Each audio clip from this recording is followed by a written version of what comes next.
Hello, I'm Jane St Catherine in Australia. I'm one of the authors of the new anthology Pebbles in the Pond, Transforming the World One Person at a Time. I'm going to read you my chapter, which is called Surrender to Universal Love. From tears of despair to tears of joy, accepting life's ups and downs. It's written in two parts, the first part being a series of journal extracts from 2003, and the second part is the present. So it starts then. Journal extracts. 2003, March. I'm slipping backwards past the point of no return. I feel as though I'm clinging to a branch on the bank of the river with my nose pressed up against the mud and my hands aching from holding so tightly. My body's tense with struggle and fear. I can't move. I can barely breathe. I'm scared. God, I wish I could turn it all around. I need to trust, just trust that it will work. I'll have to let go and ride this raging torrent my life has suddenly become. I'm stretching my boundaries, testing my limits. I've been willing to step out of my comfort zone, to have a go at something I believed in my heart would benefit me and others.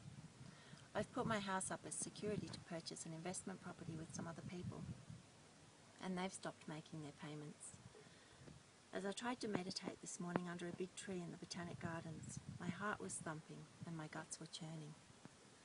I know this is all part of the big picture of my life and will contribute to my spiritual growth, but sometimes I feel as though I'm losing my mind.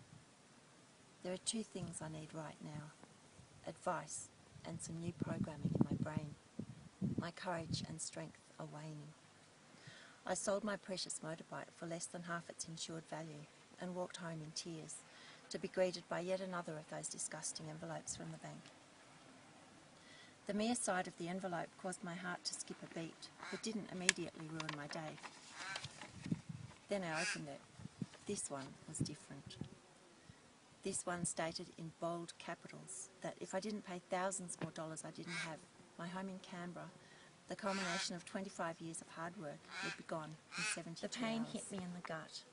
I felt as though I'd fought 20 rounds with Muhammad Ali and then fallen off my motorbike on the way home.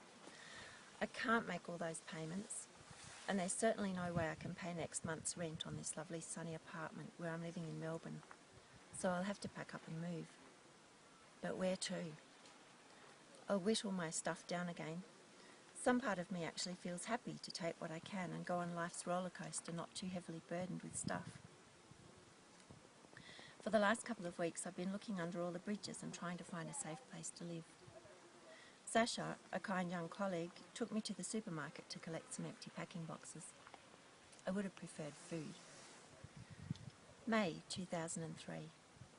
Last night, walking home from work in despair, feeling very broke and wondering where I'll move to, I walked past a man sitting on the footpath who asked me for $1. I just walked straight past without acknowledging him, although I was aware of him and his request. I felt disgusting after I'd done that, telling myself that I couldn't spare $1. Although I've barely eaten for weeks, I had an unfortunate need to spend my last couple of dollars on chocolate. Then I went back to the man with my change and gave him my last $1.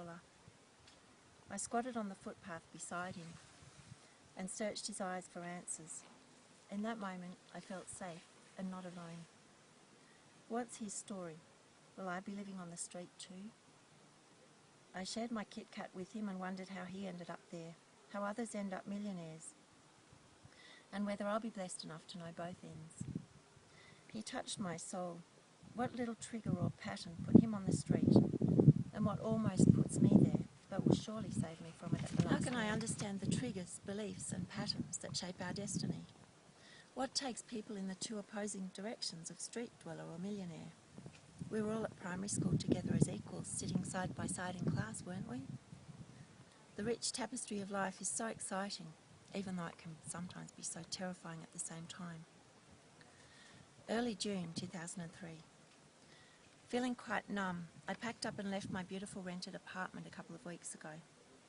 Peter, an old school friend I hadn't seen for years, took me and some of my stuff to a squat.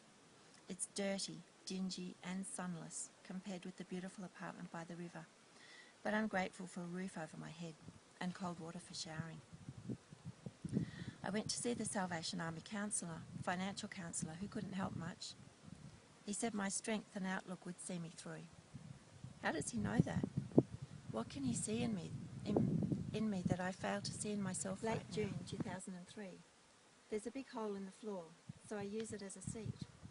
I sit on the floor with my legs through the hole and my feet on the ground below to eat my dinner. It's nice to have somewhere to sit, and it's nice to have something to eat.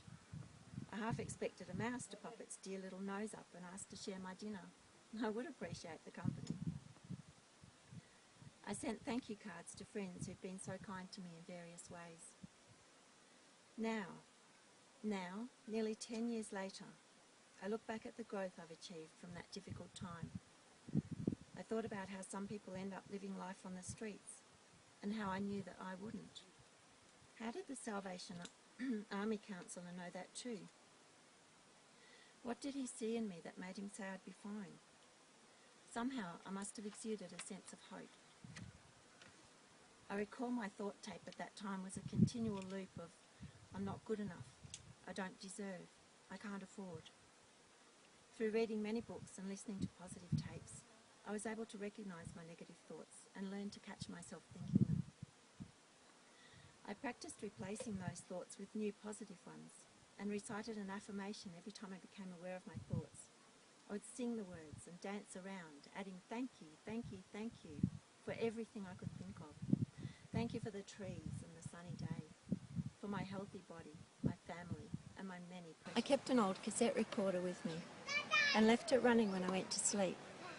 Even during those toughest times, I listened to tapes of Dr. Wayne Dyer's comforting and loving messages, as well as Robert Kiyosaki's discussions about financial freedom.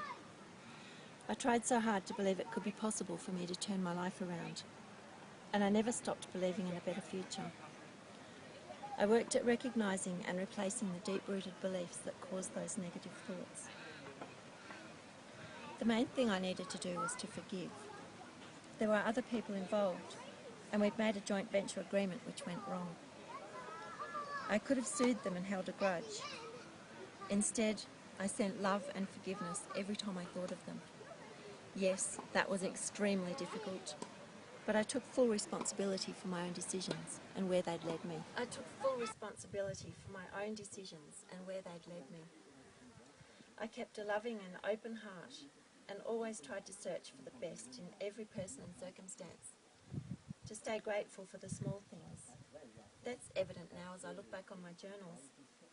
The intervening years would have been completely different without that experience, and I'm very grateful for where it's led me. Today, I'm living my dream, looking out over snow-capped mountains, listening to native birds and the babbling mountain stream. I'm about to purchase a glorious, sunny apartment after 10 years spent very hard to pull myself out of that quagmire and repay the debt. I stayed focused, believed in a positive future, and here I am, sitting in the sun, eating my favourite chocolate just because I can, and crying tears of pure joy. Remember that the depths of adversity are matched by the highs of joy. Universal love is the balance of what we perceive as good and bad. It's the total mix of life's ups and downs. Life is not always a bed of roses. It's sometimes a fast-flowing muddy river. Just keep on believing in yourself and never stop working towards your dreams. I know at times it seems totally impossible, but you can do it. Trust and learn to enjoy the exciting roller coaster that is your life. Thanks so much for listening to my chapter. I do hope you enjoyed it. And there's 44 more chapters in the book Pebbles in the Pond. Go to www.pebblesbook.com/preview and you can see some of the other chapters. The book will be launched worldwide on the 20th of May 2012. This is Jane St. Catherine. Talk to you again soon. Bye.